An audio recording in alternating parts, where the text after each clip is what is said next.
den Rechten. La cantante de Maria, 200 ans, a perdu 2% de la Rechten Teil an der Nordseite sowie des Außenbereichs Moving forward. Mesdames, Messieurs, j'aimerais commencer avec une devinette. Donc, il doit y avoir à la fin une vingtaine de photos. Et ces photos sont organisées en fonction d'une logique. Et cette logique, vous devriez la deviner. Et après, il y a une déconstruction du monde.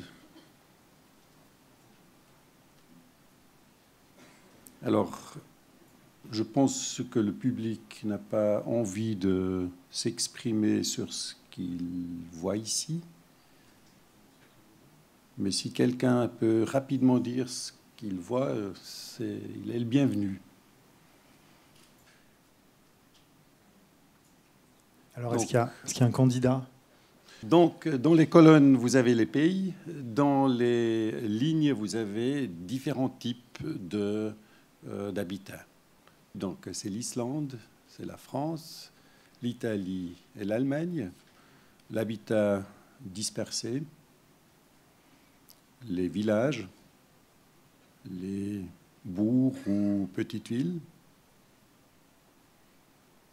des villes et des métropoles. Et il y a un trait. Et ce trait est finalement la déconstruction, parce que ce trait désigne dans chacun des pays ce que la statistique considère comme de l'urbain ou du rural. Et vous voyez que les différents pays ont défini dans le temps un urbain ou un rural de manière extrêmement variée.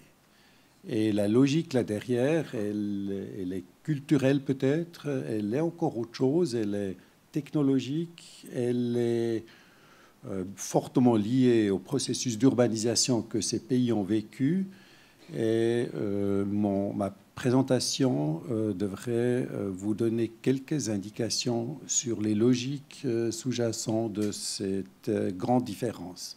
Les cartes datent des années 80.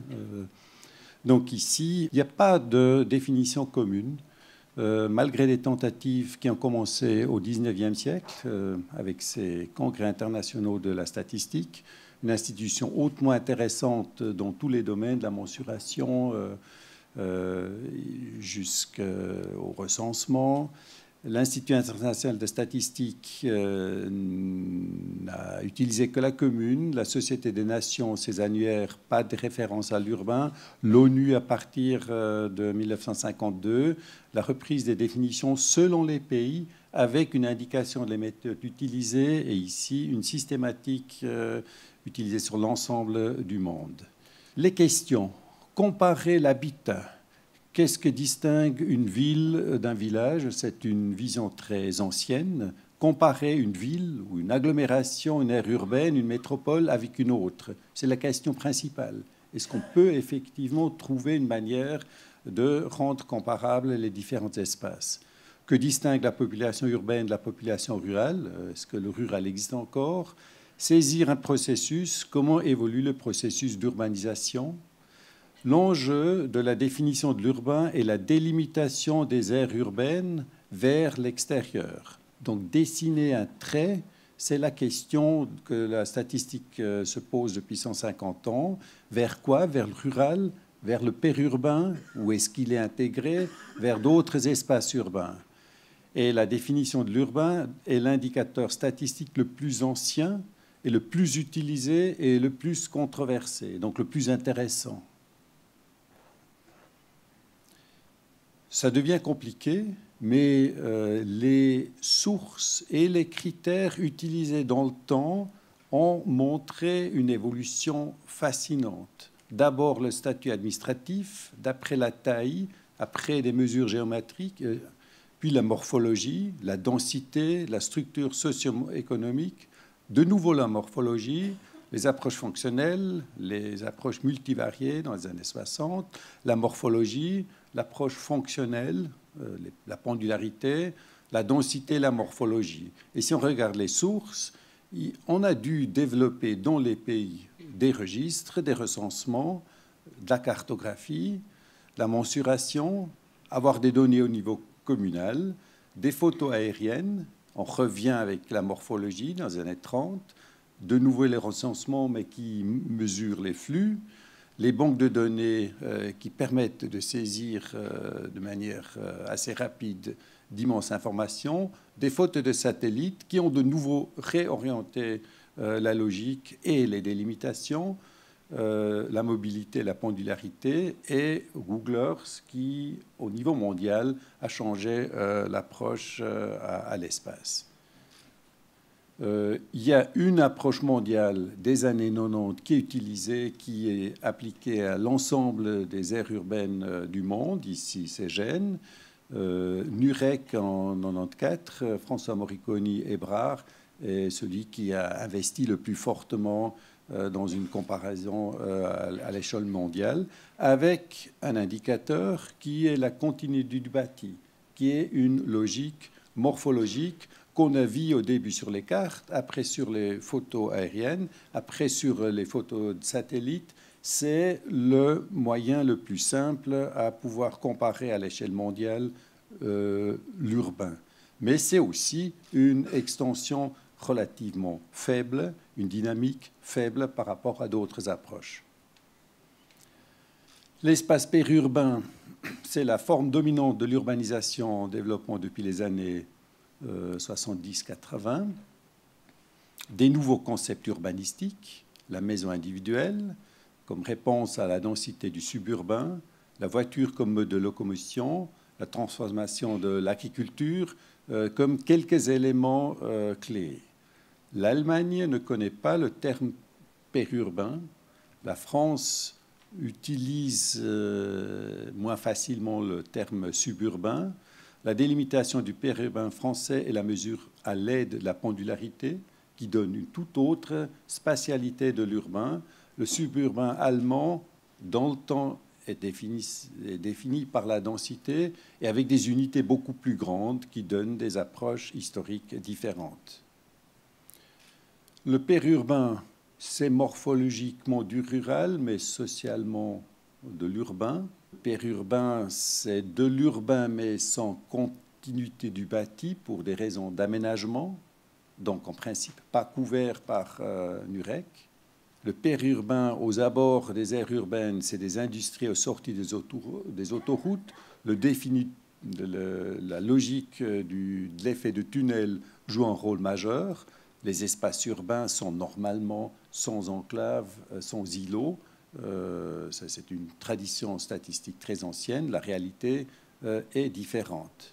Je présente ici rapidement la définition de l'urbain en France. Une histoire très ancienne qui commence aussi au milieu du XIXe siècle, d'après la taille d'une localité, ce qui demande effectivement une bonne statistique. Et puis, elle est morphologique jusqu'après la Deuxième Guerre.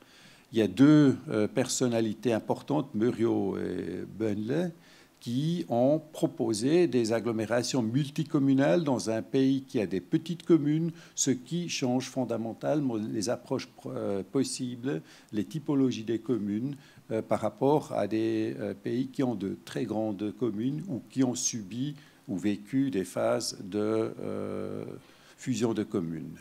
Alors, en 1954, les agglomérations, et après les agglomérations urbaines, les ZPU, et puis, les dernières années, les ZAU, les zonages en aire urbaine, avec une logique de communes multipolarisées, des couronnes périurbaines orientées sur des pôles ou des communes qui peuvent être orientées sur plusieurs pôles en même temps, ce qui a donné l'image de la France en 2002 et la nouvelle qui vient d'être développée.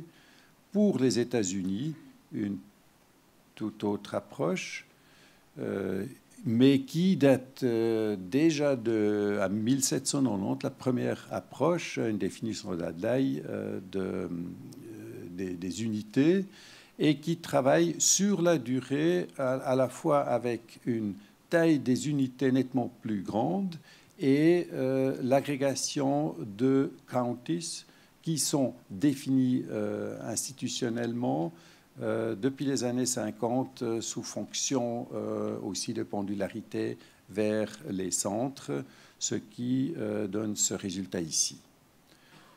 Je viens à la fin de ma présentation en comparant autour de Genève l'approche française appliquée à la France dans cet espace et à la Suisse, et à droite la définition suisse appliquée à l'espace français. Et on voit que cet espace, cette définition se distingue surtout dans le périurbain. L'approche suisse est plus conservatrice.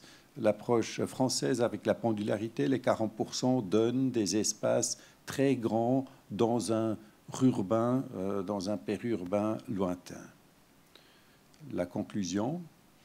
La définition de l'urbain est une préoccupation séculaire de la société puisqu'elle permet de mesurer l'évolution de la relation des sociétés avec leur territorialité. De grands enjeux sont liés à l'indicateur qui explique la multitude et la variabilité des mesures proposées et aussi les difficultés de changer une fois une définition adoptée. L'indicateur est pourtant dynamique et mesure un phénomène en changement. L'adaptation est cruciale et l'extension de l'urbanisation était forte sur toute la période qu'on a observée ces dernières années, au moins dans un contexte aujourd'hui mondial. Ce n'est pas tout à fait le cas pour la Russie d'après 1990. Les méthodes de mesure évoluent avec le progrès technologique et avec les préoccupations politiques.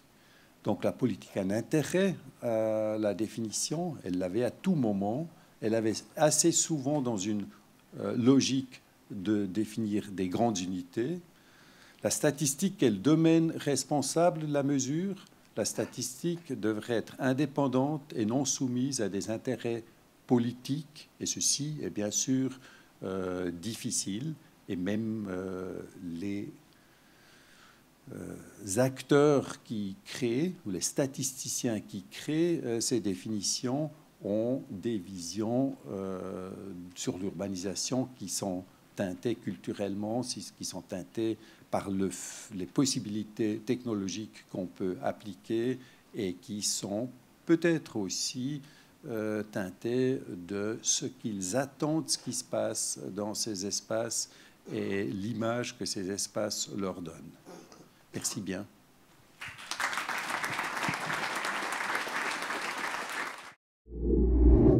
% de la population in Rechten.